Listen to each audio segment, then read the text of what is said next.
We grew a YouTube automation channel from nothing to anywhere from 5 to 10K per month. The first thing we did in this was to select a high CPM niche that actually gets a lot of ad revenue per view.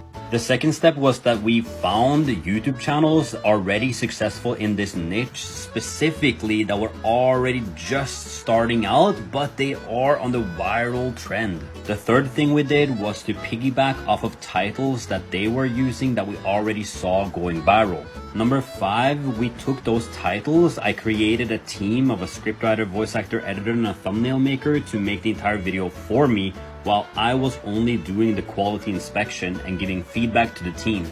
Then we started posting videos every Monday, Wednesday, Friday. In the beginning, after 2 months, we pumped it out to 1 per day. And after about 3 to 4 months, we pumped out 60 videos every single month. Now the team is doing really well and they're kind of doing everything on their own.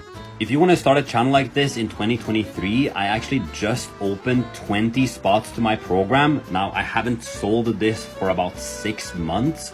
This ends on New Year's Eve, so get them while you still can. It's definitely going to sell out, so just giving you a heads up.